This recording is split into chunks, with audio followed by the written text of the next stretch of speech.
छात्रों, आज हम आप लोगों को व्यावसायिक संगठन चैप्टर के अंतर्गत व्यवसाय का क्षेत्र पढ़ाएंगे। व्यवसाय के क्षेत्र को निम्नलिखित भागों में विभक्त किया गया है। 4 भागों में विभक्त किया गया है, जिसमें से आज हम आप लोगों को 2 पार्ट का अध्ययन कराएंगे। व्यापार, वाणिज्य। पहला पार्ट है व्यापार, दूसरा वाणिज्य, तीसरा है उद्योग और चौथा है प्रत्यक्ष सेवाएं। और हम आज आपको 2 पार्ट का अध्ययन कराएंगे, व्यापार और वाणिज्य का। सबसे पहले हमको मालूम होना चाहिए कि व्यापार क्या होता है। व्यापार से आशय वस्तुओं के क्रय विक्रय से होता है। जैसे 500 रुपये प्रति कुंतल की दर से गेहूं खरीद कर 650 रुपये प्रति क्विंटल की दर से बेचा या बेच दिया, तो इस व्यवहार को हम व्यापार कहेंगे। तो व्यापार का मतलब मुख्य रूप से हम कह सकते हैं कि व्यापार के अंतर्गत किसी भी वस्तु का क्रय विक्रय होना बहुत आवश्यक होता है और उस वस्तु के क्रय विक्रय के द्वारा प्रयास ये रहे कि लाभ प्राप्त हो, लेकिन वह लाभ जो हो अवांछनीय ढंग से न कमाया गया लाभ हो। ऐसा लाभ कमाया जाए जिससे कि ग्राहक को संतुष्टि प्राप्त हो। ग्राहक को संतुष्ट करते हुए जो हम लाभ प्राप्त करेंगे वो व्यापार के अंतर्गत आएगा। अब आगे हम चलेंगे तो देखेंगे व्यापार के प्रकार। व्यापार 2 प्रकार का होता है, देशी व्यापार, विदेशी व्यापार।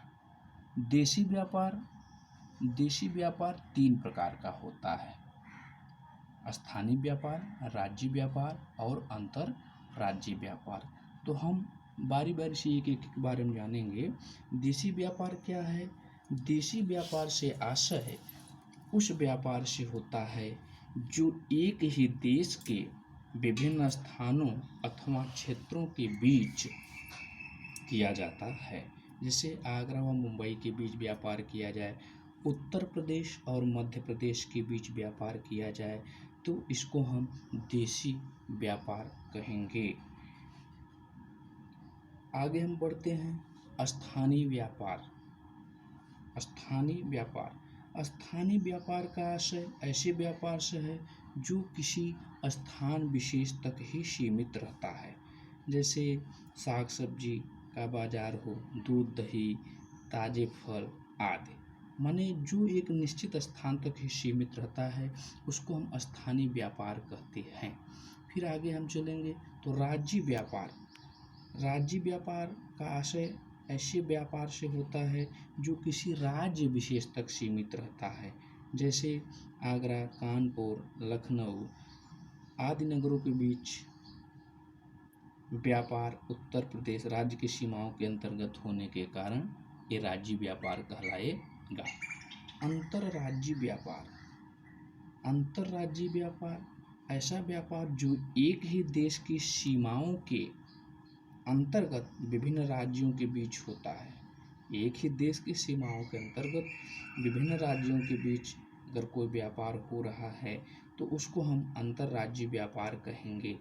जैसे उत्तर प्रदेश व मध्य प्रदेश के बीच होने वाला व्यापार अंतरराज्यीय व्यापार कहा जाएगा। उसके बाद आगे चलते हैं विदेशी व्यापार के बारे में पहले हम जान लें कि विदेशी व्यापार क्या है। विदेशी व्यापार से हमारा आशय ऐसे व्यापार से है जो विभिन्न देशों अथवा सरकारों के बीच में होता है। जैसे हम कह सकते हैं भारत पाक व्यापार, भारत रूस व्यापार। ऐसे व्यापार को हम विदेशी व्यापार कहते हैं। विदेशी व्यापार 3 प्रकार का होता है, आयात व्यापार, निर्यात व्यापार, पुनर्निर्यात व्यापार। आयात व्यापार क्या है? जब विदेशों से हम माल मंगवाते हैं तो उसको हम आयात कहते हैं, और जिस माल की अधिकता हमारे यहाँ अधिक होती है उस माल को जब हम अपने देश से दूसरे देशों को भेजते हैं तो उसको निर्यात व्यापार कहते हैं। अब आगे हम चलेंगे तो पुनर्निर्यात व्यापार क्या है। पुनर्निर्यात व्यापार ऐसा व्यापार, कुछ वस्तुएं ऐसी हैं जिन्हें हम उपयोग के लिए नहीं बल्कि किसी पड़ोसी देश को निर्यात करने के लिए मंगाते हैं, तो इसको हम पुनर्निर्यात व्यापार कहते हैं। कहने का मतलब कहते हैं कि जैसे हम कुछ वस्तुएं इस प्रकार की हैं जिनका उपयोग हम अपने लिए नहीं बल्कि पड़ोसी देश को निर्यात करने के लिए मंगाते हैं, इसको पुनर्निर्यात व्यापार कहेंगे। उदाहरण के लिए नेपाल का कोई अपना बंदरगाह नहीं है और वह अपनी वस्तुएं भारतीय बंदरगाहों द्वारा मंगाता है। जैसे ही ये वस्तुएं भारतीय बंदरगाहों पे आती हैं उन्हें तत्काल नेपाल भेज देता है। यह पुनर्निर्यात व्यापार का एक उदाहरण है। उसके बाद वाणिज्य, दूसरा पार्ट है वाणिज्य। वाणिज्य क्या है?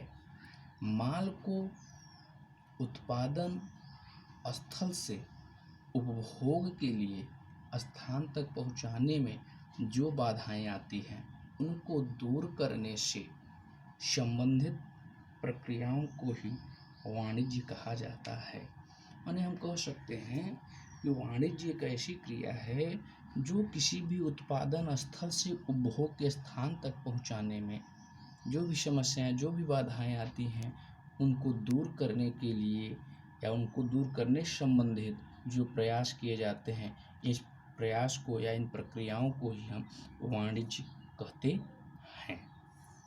वाणिज्य के अंग, वाणिज्य के अंग, वाणिज्य के दो प्रमुख अंग हैं, व्यापार और व्यापार के सहायक। इसे भी हमने बताया कि व्यापार क्या है। व्यापार हमने बताया कि व्यापार से आशय वस्तुओं के क्रय विक्रय से होता है। अब जब हम व्यापार करेंगे तो व्यापार करने के लिए कुछ ऐसे तत्व होते हैं जो व्यापार के सहायक होते हैं, माने व्यापार को करने के लिए सहायता प्रदान करते हैं। व्यापार करेंगे तो व्यापार के लिए कुछ अनिवार्य चीज़ें होती हैं जो व्यापार के कार्यों को करने में सहायक होती है। जैसे परिवहन के साधन, हम कोई व्यापार कर रहे हैं तो उसमें परिवहन के साधनों का होना अत्यंत आवश्यक है।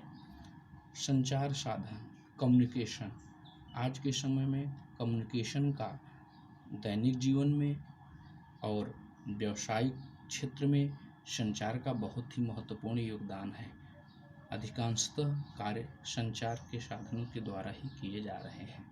वित्तीय संस्थाएं, वित्तीय संस्थाओं का भी वाणिज्य के क्षेत्र में महत्वपूर्ण योगदान है। उसी प्रकार से बीमा क्षेत्र का भी, कोई भी व्यक्ति, कोई भी व्यवसायी है तो वो अपने व्यवसाय और स्वतः अपना भी बीमा करवाता है, जो कि किसी भी व्यवसायी या व्यवसाय वर्ग के लिए अत्यंत लाभदायक कार्य है।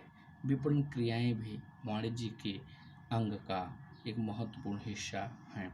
इसके अलावा ढेर सारे ऐसे कार्य होते हैं जो कि वाणिज्य के अंग होते हैं, वाणिज्य के कार्यों को करने में सहायक होते हैं।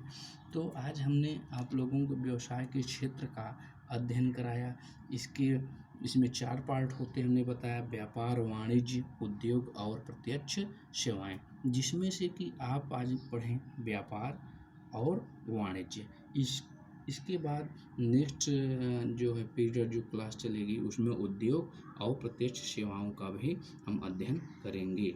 तो एक एक चैप्टर्स का जो भी क्वेश्चन पढ़ाया जा रहा है, इससे छात्रों से आग्रह है कि पूरा नोट्स बनाते जाएं, फेयर कॉपी में बनाते जाएं इसको नोट्स जो है। और कहीं भी कोई समस्या आ रही है तो अपनी समस्या का समाधान कर लेंगे।